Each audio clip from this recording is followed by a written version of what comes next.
Sou Carlos Barroso com o debate de cena política. Olhe bem, o contexto político brasileiro em interminável crise com novos fatos diários esbarra na área do judiciário. Houve troca-troca na Procuradoria-Geral da República. Agora é a vez de Raquel Dodge encaminhar as denúncias contra Michel Temer. Para o temor de muitos e alívio de acusados, a Lava Jato pode até perder o ímpeto. De outro lado, chegaram novas denúncias contra o presidente na Câmara dos Deputados. Talvez até mais grave do que as anteriores, mas Temer pode nadar de braçada. Tirá-lo agora para ter uma eleição em março ou abril para presidente e outra eleição em novembro não anima nem a oposição, que prefere vê-lo na fritura continuada. Contudo, porém, tem mais delações a caminho do ex-ministro Gedel Vieira Lima, o homem das malas de 51 milhões de reais, de Rodrigo Loures, o homem que saiu correndo com a mala da JBS, e até do dinamite puro Eduardo Cunha, que tenta validar a própria delação. Para esse debate, Cena Política convidou o advogado e professor de Direito Constitucional da UFMG, Emílio Peluso, mestre e doutor em Direito pela mesma universidade, coordenador do Centro de Estudos sobre Justiça de Transição da Universidade Federal. Lançou recentemente, eu vou mostrar aqui, o livro Decisão e Jurisdição Constitucional. Também temos a presença aqui do filósofo Normando Martins, formado pela PUC Minas e diplomado em Filosofia Moral pela Universidade Complutense de Madrid, mestrando em Educação Tecnológica pelo Cefet-MG, professor de Filosofia do Direito no Centro Universitário UNA, autor de O Individualismo na Pós-Modernidade, que eu estou aqui também mostrando agora para vocês. É bom mostrar os livros dos professores que vêm aqui, ganham um grande cachê, né? um grande jeton, e ainda mostro os livros deles. Muito prazer em recebê-los aqui para o debate. E jornalista sempre dá notícia ruim, né? Todo mundo reclama de notícia ruim da imprensa. Pelo menos agora aqui eu posso abrir com uma notícia boa. O presidente Temer cancelou aquela renca, que era aquela... anulou aquela distribuição de uma terra na Amazônia do tamanho da Dinamarca. Cancelou isso, que deu uma polêmica internacional medonha. Agora no Rock in Rio, encabeçado por Gisele Bündchen, vários artistas internacionais criticaram muito o governo. Aliás, o governo foi muito criticado no Rock in Rio. Mas pelo menos isso, não é, Emílio? Cancelou aquilo que deu muita polêmica. O que você está achando dessa notícia? Acho que é um pouco da política que tem sido levada a efeito por esse governo, né? Ele tenta fazer, então, ou cercear direitos, ou promover mudanças que são mudanças muito graves e de pouca adesão por parte do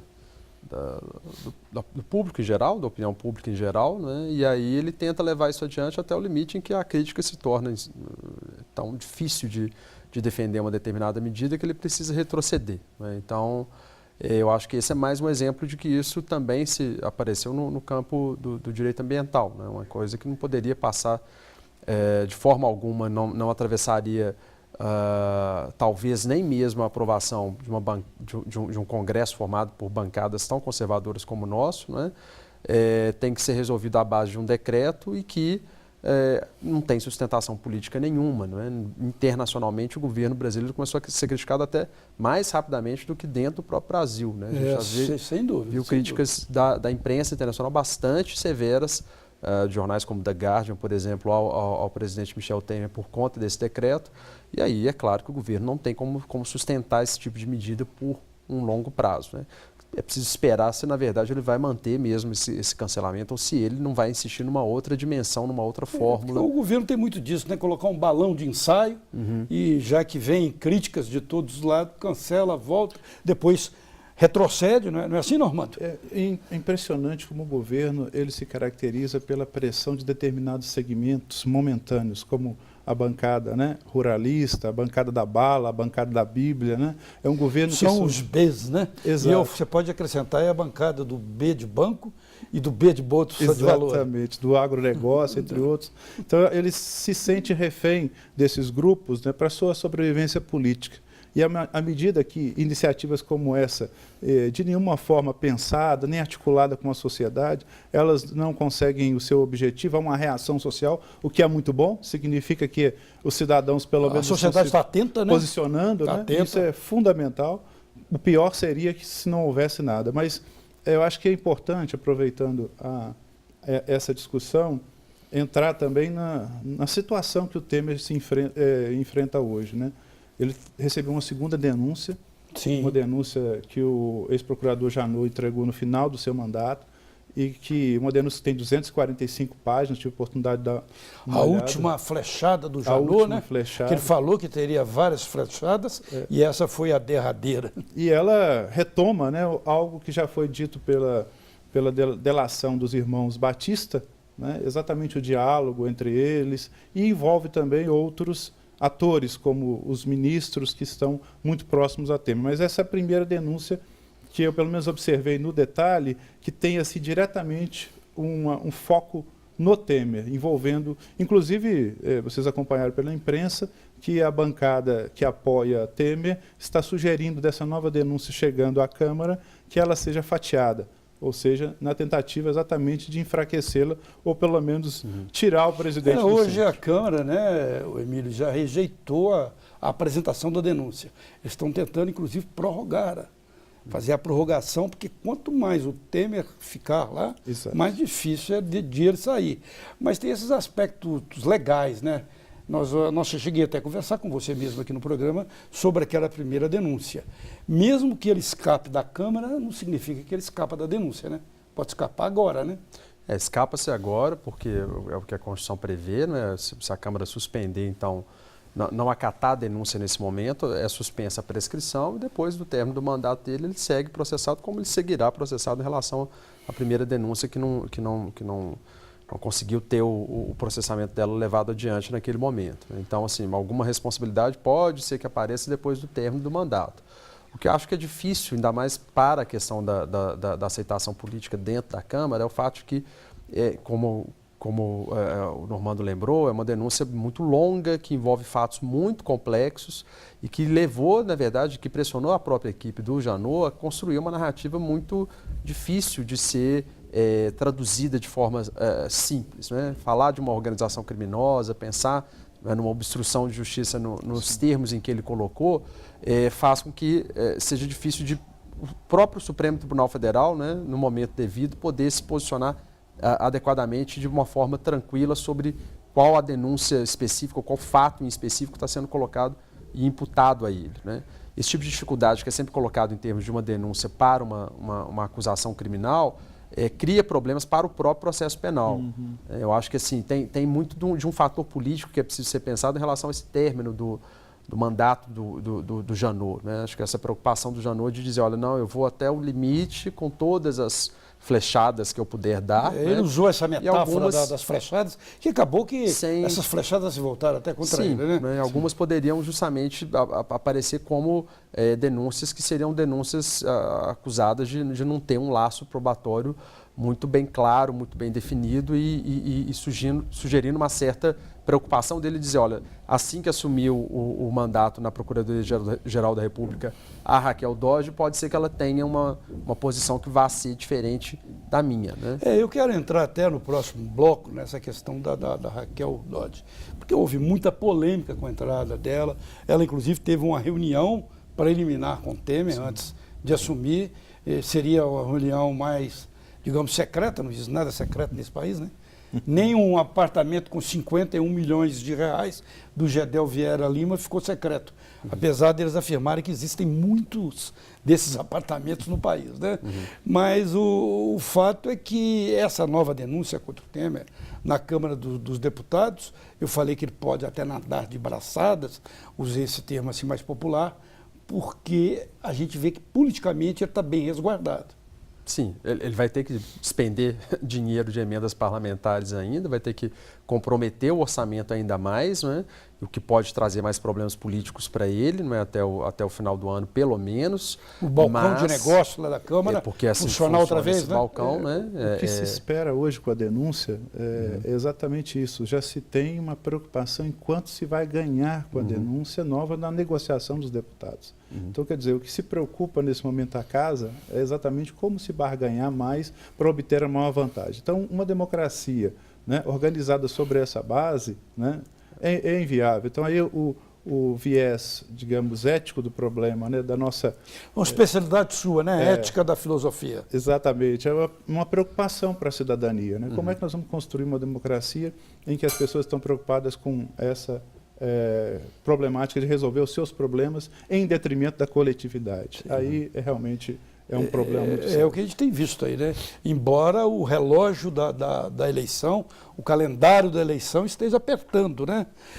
À medida que aproxima a eleição, o deputado não quer também colocar a mão em matérias que lhe queime ainda mais a imagem junto ao eleitorado, porque já está muito queimada, né? A imagem Sim. já está... Agora, um fator importante a gente destacar desde já, e que talvez seja objeto até de uma discussão específica, não é pensar que não há também outra solução fora da política. E isso é algo que a gente precisa repisar novamente, que a gente precisa afirmar, não é? Novamente, sendo redundante até, né? Repisar novamente, mas colocar ênfase justamente nisso, porque o que nós tivemos talvez de mais destacado em relação à semana passada, do meu ponto de vista, em termos de política no Brasil, foi justamente a possibilidade ou a discussão sobre o eventual afastamento da política com a fala do general Mourão, não é? E toda a repercussão indevida no contexto desse governo frágil que está aí. Está repercutindo até agora. Está repercutindo até agora e tem trazido elementos muito estranhos e que a gente pensava que estariam fora justamente do contexto político brasileiro. Estou me avisando ali do intervalo, nós voltamos ainda a essa discussão. Cena Política volta já.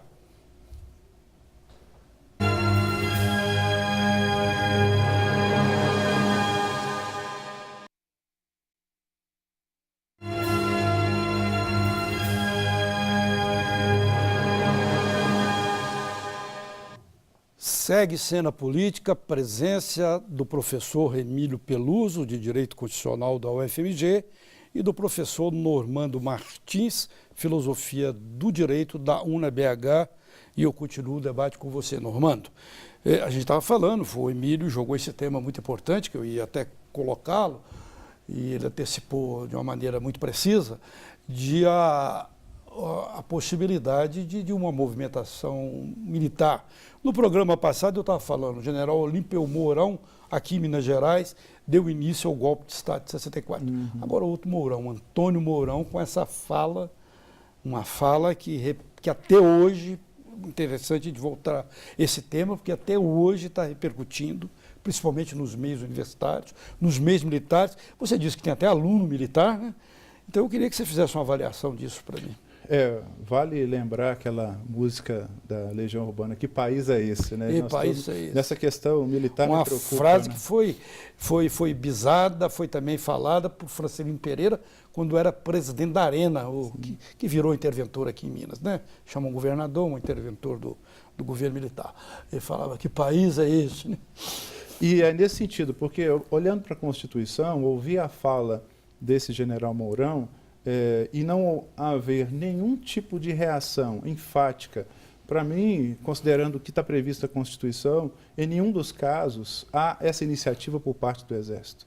Sempre há iniciativa de qualquer situação limite que haja intervenção, ela deve partir, da quem está com o poder, né? A vontade soberana, diz a Constituição, que é quem está governando e representando essa vontade soberana. Então é importante que não houve por parte do ministro da Defesa, nem por parte do general Vilas Boas, uma reação enfática enquadrando essa posição e chamando a atenção para a responsabilidade. Quanto mais pelo presidente Temer, né? Que nem tocou. Nem se posicionou, inclusive, né? Constitucionalista como ele é, professor, inclusive. Acho que a atitude dele foi pior ainda como chefe de Estado. É importante que a gente resguarde isso, principalmente para quem nos assiste, a juventude, os estudantes, a população em geral, lembrar que nós não tivemos, em outros tempos, uma situação tão estranha. Por isso, a indagação, que país é esse? Como é que a hierarquia militar, a disciplina militar, né, que se pauta por isso, não fez um movimento nesse sentido, seja do ministro da Defesa, seja da alta cúpula do Exército, que são, inclusive, muito bem preparados. O Emílio estava falando aqui que tem até se debruçando sobre esse assunto com outros professores lá, escrevendo um artigo, né? Há uma preocupação no meio universitário, no meio constitucional dessa questão, né? Sim, a questão é como o Normando colocou. O que a Constituição diz no artigo 142 é que eventual convocação que venha para as Forças Armadas, ela deve provir dos poderes constituídos, né? As Forças Armadas agem, então, em garantia, seja dos próprios poderes, seja da lei e da ordem, mas sempre por demanda desses poderes constituídos. Então, a Constituição de 1988, ela procurou inverter uma relação que era uma relação muito espúria, que se consolidou na história política brasileira, em que os militares decidiam situações de crise e resolviam as situações de crise por cima de uma presidência civil. A Constituição de 88, ela claramente coloca essa subordinação à presidência da República. Então, o artigo 142, ele coloca que as Forças Armadas, na verdade, não vão agir sob o nome de uma suposta intervenção, né? Essa criação, essa coisa que foi gestada recentemente, uma intervenção militar, isso não tem o menor respaldo constitucional. Necessidade patriótica ou não, né? Isso não existe. Isso não existe. Isso o patriotismo como pano de fundo, né? É um cognome, na verdade, assim, é um nome ruim que inventaram para colocar num outro nome que se chama pura e simplesmente golpe. Isso é golpe. Sim. Aí, assim, até em relação ao que aconteceu em 2016, que eu enxergo como um golpe parlamentar, a gente pode apresentar, na verdade, aqui, de fato, não é, sem qualquer tipo de qualificação ou floreio, como um verdadeiro golpe, um golpe claro. E aí a Constituição de 1988 não permite isso. E isso remonta, inclusive, à forma como a lei regulamenta a questão, porque a Lei Complementar 96 regulamentou e definiu a criação do Ministério da Defesa justamente para criar mais uma autoridade civil a definir e regulamentar a relação das três Forças Armadas com o poder do presidente da República Civil. Então, o que está sendo gestado é algo que precisa ser, o que está sendo colocado é algo que o Normando mencionou bem, não é, que não houve punição, que não houve repreensão e que precisa ser criticado de uma forma bastante dura.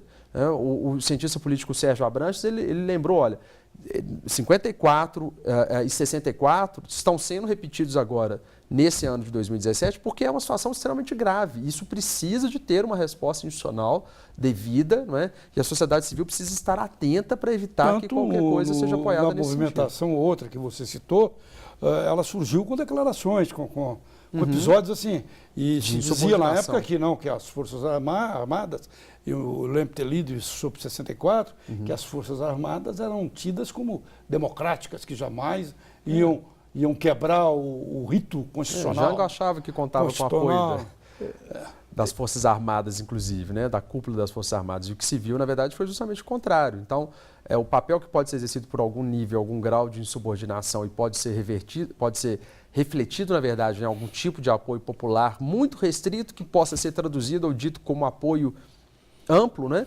pode fazer com que se repita algo próximo de 64. Nós temos que nos preocupar com isso. Me chama a atenção um movimento e uma certa empatia de alguns setores com essa mobilização. Há poucos dias, eu trabalho próximo da Assembleia Legislativa e havia um grupo notadamente panfletando, né, e divulgando e pedindo, solicitando uma intervenção militar no país. Eu fiquei profundamente ofendido como cidadão, porque eu me considero que eu não preciso da tutela como cidadão numa democracia de uma outra força do qual o cidadão não diretamente participe. Eu acho que nós estamos regredindo, né, a um estágio como o do golpe, e aí é preciso lembrar, né, fazendo jus à história, né, especialistas em golpes como nos militares que fizeram, inclusive, me falha a memória, o próprio Castelo Branco, inclusive, deu golpe para postergar a sua manutenção no poder. Quer dizer, a experiência que nós temos acerca dessa forma de poder que nós tivemos aqui, de triste lembrança, não os habilita nem do ponto de vista técnico-político para poder dar conta de resolver esse problema. Ou seja, o cidadão é que tem que ser instado no sentido da sua representação a cuidar disso. E é bom também lembrarmos que não foram esses militares também que criaram uma situação ética de limpeza no Brasil, que aliás, até uma bandeira que era proclamada naquele momento, né? Na verdade, eles criaram uma situação tal em que o nível de acesso à informação chegou a ser um nível tão baixo que figuras se tornaram proeminentes na política brasileira, figuras como Paulo Maluf, como José Sarney, né, gestados justamente nesse momento em que se dizia que se estava tentando fazer algum tipo de limpeza ética no país. E fora as diversas e inúmeras acusações de corrupção que também aconteceram, né, naquele momento. Está lá na Academia Brasileira de Letras, brincadeira. Academia Marco Maciel, na Academia Brasileira de Letras. E também, está falando do Brasil, a gente tem esses exemplos, ele citou o caso do Castelo Branco, Marechal Castelo Branco, né?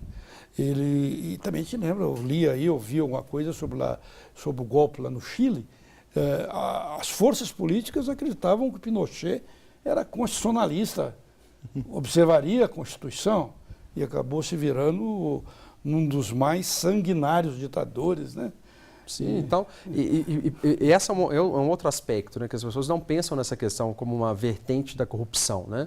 O fato de ter institucionalizado um aparato repressor que matou, que torturou, que praticou crimes contra a humanidade, né, reconhecidos e provados por inúmeras instituições brasileiras, por comissões brasileiras, por órgãos da sociedade civil, né, não soa como se fosse algo próximo de uma corrupção. É claro que é a prática de ilícitos que já eram ilícitos naquele momento em que a ditadura estava estabelecida, não se tratava de uma situação de guerra declarada como se quer fazer acreditar, e as Forças Armadas nunca fizeram uma meia-culpa sobre o que aconteceu. Aliás, se recusaram a cooperar, inclusive com investigações que poderiam ter ainda mais trazido um papel mais salutar para essa instituição, que é uma instituição importante, sim, para a sociedade brasileira. Trocando um pouco a pauta, eu queria até começar esse assunto com você, Raquel Dodge, lá na Procuradoria da República, Procuradoria-Geral da República.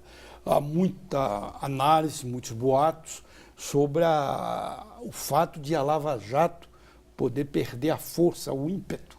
Sua opinião, qual é sobre isso? Assim que houve a nomeação pelo presidente Michel Temer da Raquel Dodge, que era, na verdade, uma segunda colocada numa eleição feita entre os membros do Ministério Público Federal, né, já houve essa acusação de início. Né? Olha, há um apoio, inclusive, do ministro Gilmar Mendes em relação ao nome dela, então provavelmente ela vai tentar praticar algum ato que possa criar embaraços à Lava Jato. Né? O perfil dela não era um perfil que poderia dar justamente esse tipo de conclusão de uma forma direta. A Raquel Dodge, por exemplo, ela tem um perfil na sua atuação que era um perfil preocupado, por exemplo, com uma temática que, vez por outra, é tida como uma temática que deve ser colocada de lado, que não é de ser objeto de preocupação, que é a questão dos direitos humanos. Ela sempre teve uma posição bastante forte em relação a isso, inclusive defendendo uma posição de um grupo de membros do Ministério Público Federal de que agentes que praticaram crimes contra a humanidade durante a ditadura deveriam ser responsabilizados. Né? Há, inclusive, uma nota da Folha dizendo que ela teria procurado os ministros, alguns senadores, durante seu, entre aspas, beija-mão, né, para sua aprovação no Senado Federal, a sua sabatina, né, que ela já tentando afirmar a posição de que ela pediria essa rediscussão no Supremo Tribunal Federal. Então, alguns procuradores da República viram a sua nomeação como algo interessante. Agora, nós já tivemos alguns fatos aí que já estão apontando que talvez algum problema ela vai enfrentar na continuidade da investigação dos fatos da Lava Jato. Um procurador da República que a assessorava diretamente foi afastado, né, pediu seu afastamento, né, depois da Folha de São Paulo ter publicado uma conversa entre ele e uma das advogadas que estavam trabalhando em uma das delações da Lava Jato. Já foi um desfalque, né? Já é um desfalque que depõe, né, um pouco contra ela. Então é preciso que ela tome algumas atitudes mais claras aí no sentido de dizer, olha, não, eu não vou atrapalhar ou obstaculizar a Lava Jato. Né? Você acha que vai por aí, Normando? Qual que é a sua avaliação? Também acredito que ela já começou mal, né, o episódio do subprocurador Madruga, né, parece que foi afastado por causa disso. E também a própria destituição de grande parte da equipe, em que pese que ela tenha a possibilidade de mudar a sua equipe, mas desmobilizar a equipe que trabalhava com a Lava Jato, dando a ela outra configuração. Eu acho que talvez a imprensa tenha veiculado um pouco isso, né, que existe no Ministério Público dois grandes grupos que estavam lá atuando, né, e que, nesse sentido, o Janot teria dado importância para esse grupo que estava atuando mais no setor criminal e o setor, vamos chamar assim, civil, né, ficou um pouco à margem. E até curioso, aproveitando a fala do Emílio, sobre a ligação da procuradora Raquel Dodge com a questão dos direitos, inclusive uma causa indígena, né? Como é que ela poderia se posicionar frente à continuidade da renca, que estava sendo para ser extinta, né? Que onde tem uma reserva indígena, inclusive, do qual ela tem trabalhos e uma pesquisa nesse sentido. Então, era curioso como é que ela se portaria nessa situação, nesse contexto, mas começou mal. Pois é, né? Mas o Temer, eu ia até falar isso na hora, me confundi um pouco, o Temer, só em tom de brincadeira, extinguiu a extinção da renca por causa de pressões internacionais. Cena política volta já.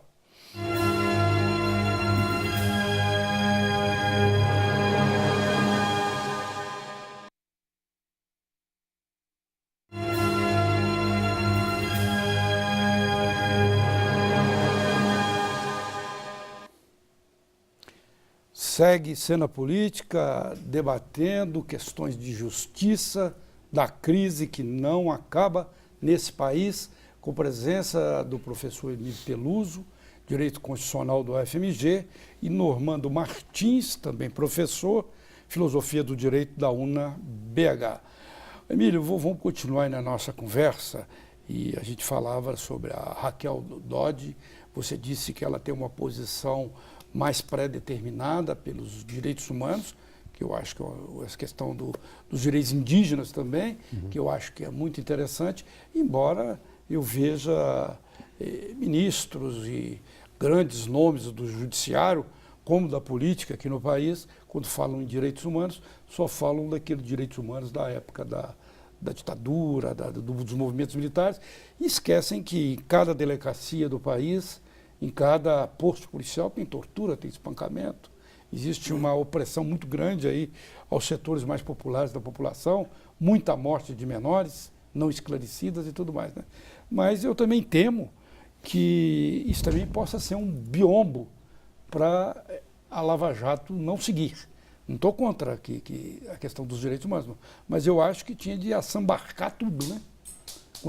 A continuação também da Lava Jato, não virar uma cortina, né? Uma cortina. Eu tenderia a discordar em relação a essa questão de que talvez um discurso de preocupação em relação ao que aconteceu no período ditatorial sirva de escudo para não se preocupar com o que acontece hoje. Eu acho que até o contrário, né?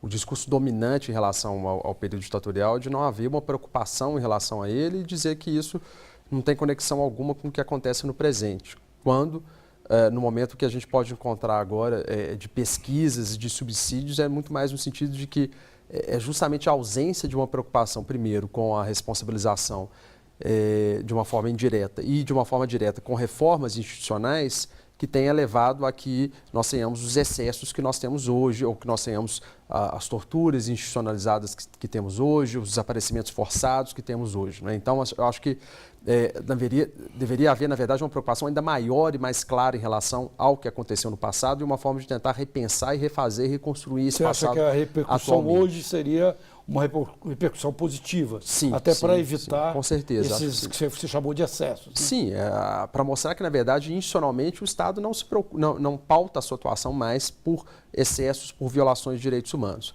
E funcionalmente, o que a gente pode pensar, na verdade, é o seguinte: a equipe que integra a equipe da Procuradoria-Geral da República, além de ser uma equipe qualificada, né, de procuradores da República que tem um conhecimento, e procuradores regionais da República e subprocuradores gerais da República, não é?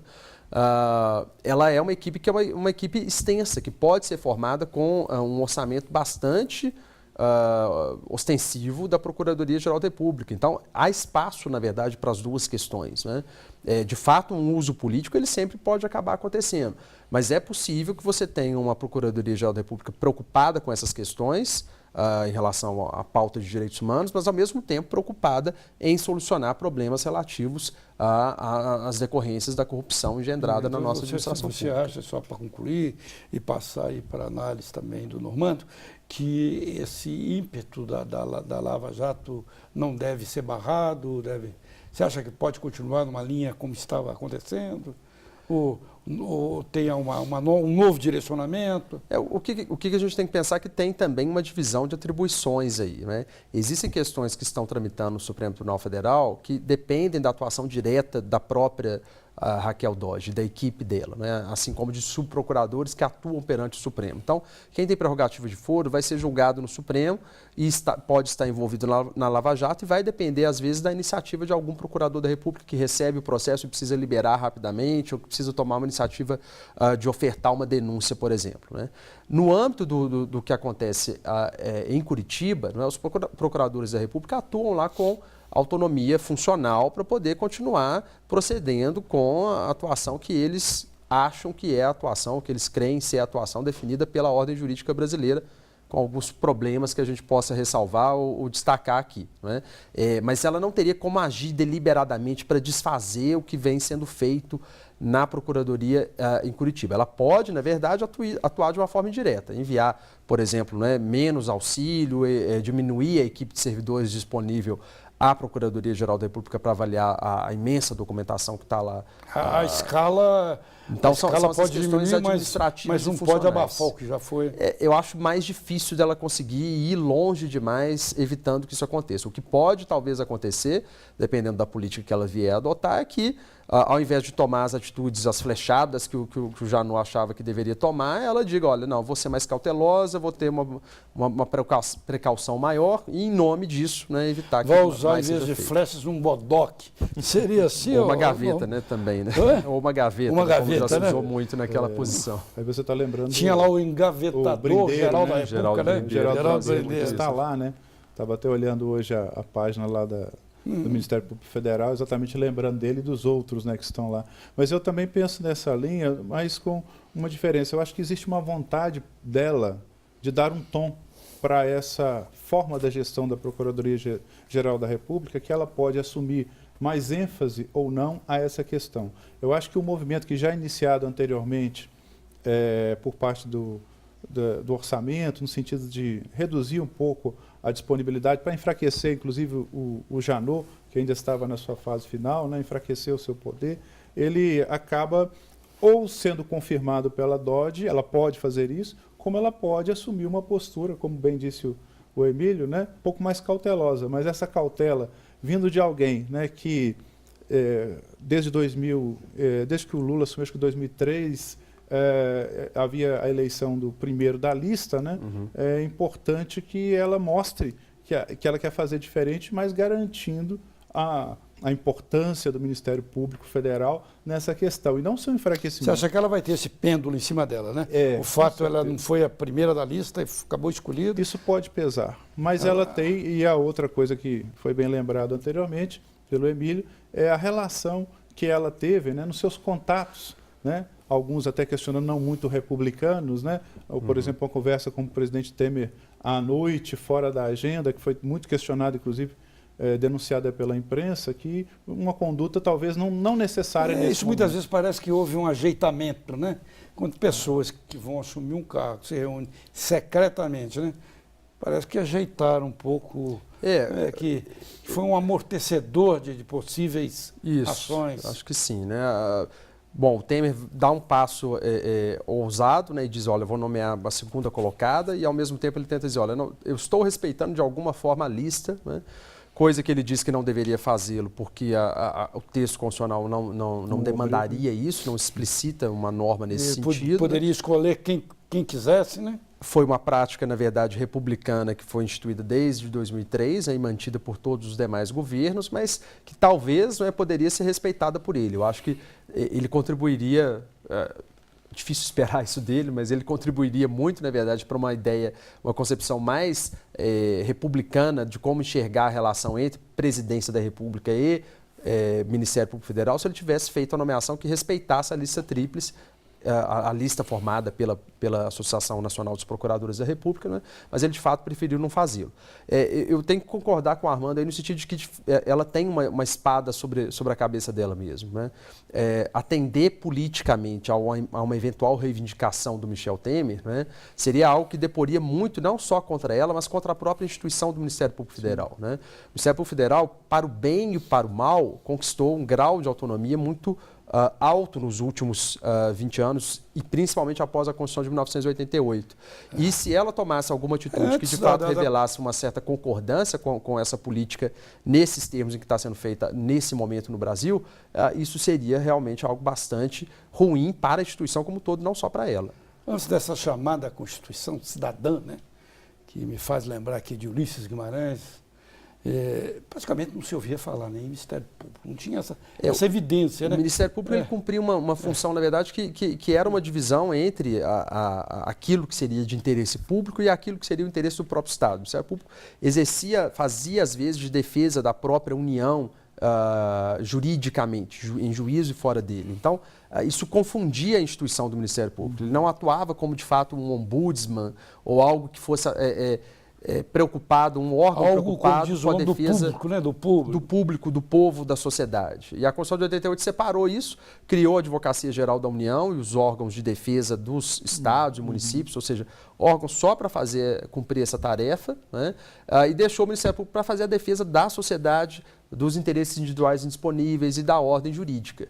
E isso foi feito ao mesmo tempo em que se catapultou determinadas prerrogativas funcionais, determinadas prerrogativas de subsídios, que depois foram crescendo ao longo da década de 90 e principalmente a partir de 2000, né? E levou a determinadas distorções que nós temos hoje. De um lado, o Ministério Público forte, mas, por outro lado, o Ministério Público também muito preocupado com garantias individuais, com prerrogativas, com subsídios, né? Com auxílios, que não são nada republicanos. Né? Pode haver até prós e contras, existem muitos prós e contras, mas essa história aí do Ministério Público, essa evolução desde 1988, acho que é um lado interessante da história recente do país, um lado elogiável, auspicioso, né? Cena Política tem de fazer um intervalo e volta já.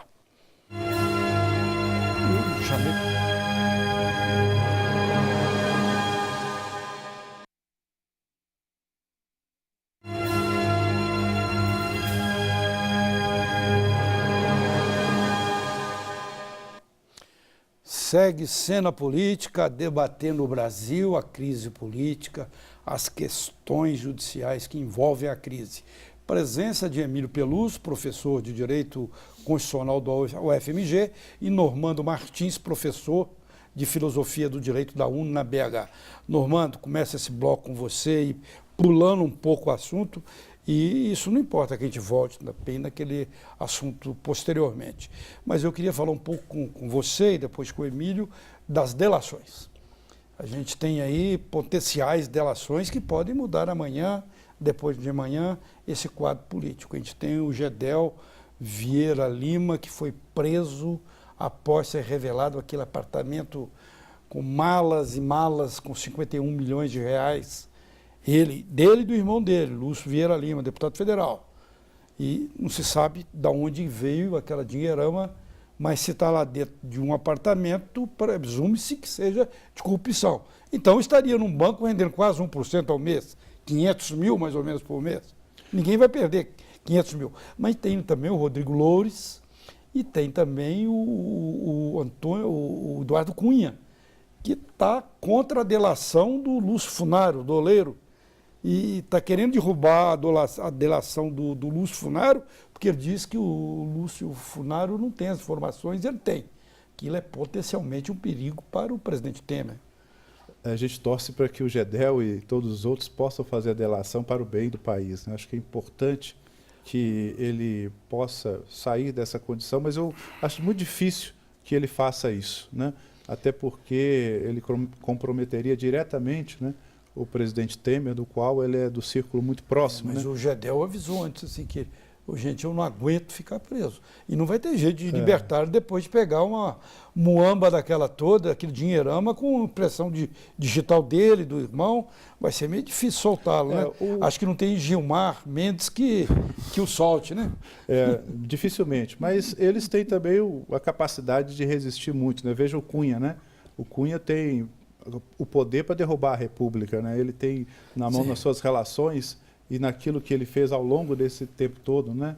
O impeachment da Dilma, né? Toda a negociação do chamado Centrão, a sua eleição à Câmara frente, né, a um governo. Então, o Cunha tem um poder devastador. E nem por isso ele acertou uma delação ao contrário, né? Ele está, assim, inclusive, tentando controlar o Funaro, né? Que é outra peça-chave na sua delação, se ele vai, de fato, falar ou não. O Loures, provavelmente, ele vai, se falar, não vai comprometer a presidência da República, né? Vai tentar tirar o Temer dessa situação. Provavelmente deve ser essa a tendência, né? Mas é um compasso de espera, né? Nós temos que esperar o desdobramento disso, o que vai acontecer com eles nessa caminhada. Por enquanto, nós estamos esperando ver os desdobramentos. E também a própria denúncia que chegou à Câmara, ia ser votada hoje contra o presidente Temer, né?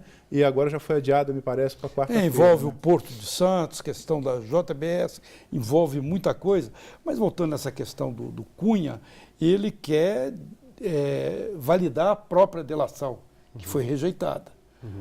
Como é que é isso constitucionalmente? Ele pode derrubar a delação do outro e falar a minha delação judicialmente, constitucionalmente? Isso é possível? Não. A minha é que é a correta, a do outro é falsa? Ou será que ele está colocando um bode na sala? Como é que você Não avalia propriamente.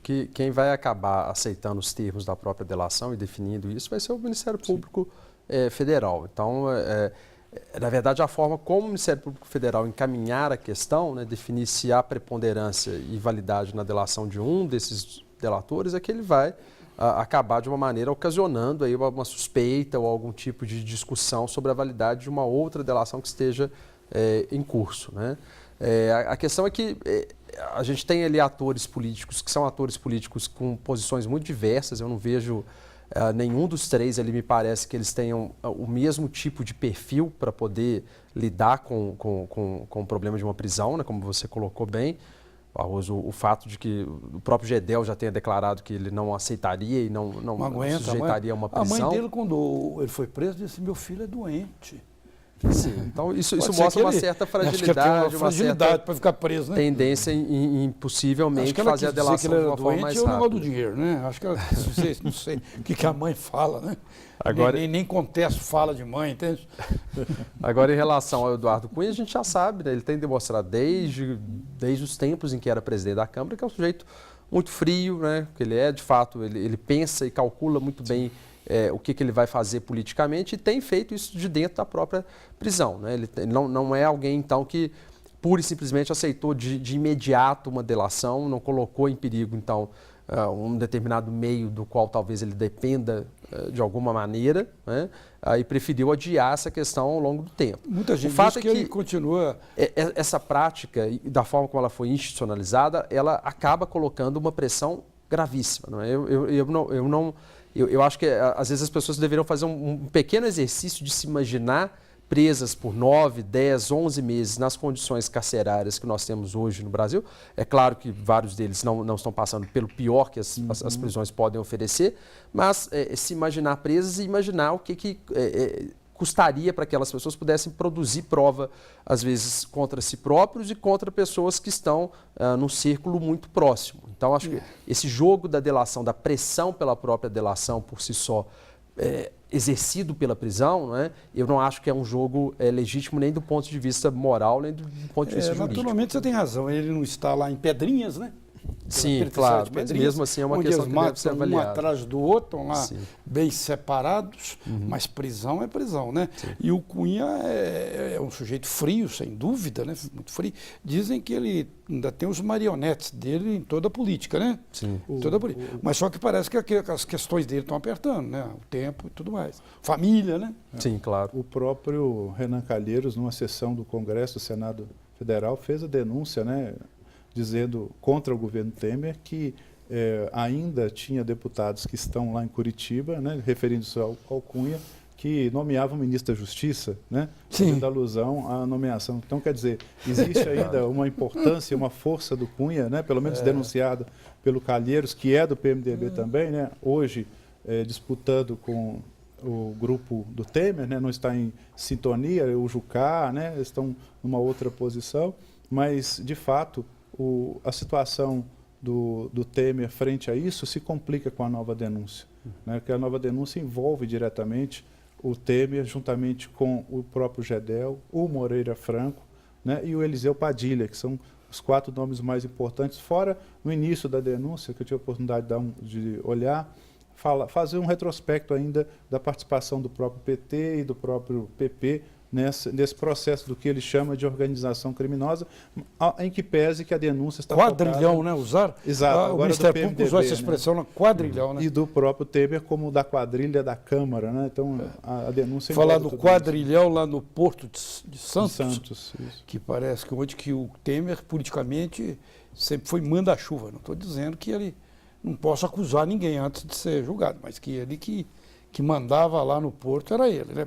Politicamente falando. Sim, diretamente a denúncia fala disso, além de mencionar a participação do Cunha em aprovação de vários projetos também. Mas o Cunha, assim, numa comparação, voltando ao Cunha só rapidamente, ele é um beira-mar, né? Beira-mar estava lá preso e comandando, né? Ele também, ao que parece, comanda lá de dentro, né? Mas você acha que ele vai conseguir validar essa delação contra do Funaro? Eu não acho que isso possa ser colocado pura e simplesmente como uma oposição. Duas delações, uma delação que tromba com a outra? Que tromba com a outra, ou que supera a outra numa relação assim. Na verdade, o que eu creio que o Ministério Público Federal tenha como tática é estabelecer delações que sejam possíveis de produzir outras provas. A gente sabe que as delações por si só, elas não servem para levar adiante um processo penal. Então, na medida em que ele possa aferir o que seja passível de ser mantido, né, e descartado na delação de qualquer um dos acusados, ou seja, o Funaro, seja o Cunha, né, que tem os dois informações muito relevantes, né, informações importantes ao que parece. É claro que o Cunha a gente tem essa certeza sobre ele, o Funaro talvez um pouco menos, mas eu acho que a tática do Ministério Público Federal vai ser essa tática estratégica que ele tem adotado. Olha, eu tenho uma determinada acusação, eu tenho um processo que tem uma determinada, um certo pendor que já está mais ou menos determinado, e aí eu preciso saber o que eu preciso encontrar de informação para poder subsidiar isso. E só perto dos delatados, né? Porque tá o Ministério Público encostando nele, querendo coisas novas, né? E às vezes pode colocar os delatados em posições que já fragilizados pela posição de prisão, né, dessa prisão preventiva longuíssima de mais de um ano, podem às vezes falar coisas, primeiro, né, que são de difícil prova, e segundo, que às vezes são, entre aspas, improváveis. Né? É isso que pode gerar, na verdade, complicações para o próprio processo da Lava Jato. Né? Conclui aí, você estava para concluir, que estou me avisando ali do fim do programa, você ia dar uma opinião final? Não, era só para dizer exatamente do limite, inclusive da própria Lava Jato, com o uso, né, da prisão preventiva, né, sem levar em consideração para obter essas provas que a delação talvez pudesse comprovar, como é que ela pode ser entendida, né, e o uso dela como um complicador, porque não favorece, de fato, a construção de uma delação que contém elementos que possam ser aproveitados pelo Ministério Público, mas sim até aquela situação que a gente vê nas torturas. Né? Aproveitando a sua fala para agradecê-lo novamente, sua primeira presença aqui em Cena Política, tomara que se repita, e também ao professor Emílio Peluzzo, que é o nosso camarada aqui. Um camarada parece coisa daqueles antigos comunistas, né? Nosso companheiro também não pode falar, é o nosso professor aqui. Muito bem, Cena Política agradece principalmente a você que acompanha o nosso debate semanalmente. Até o próximo.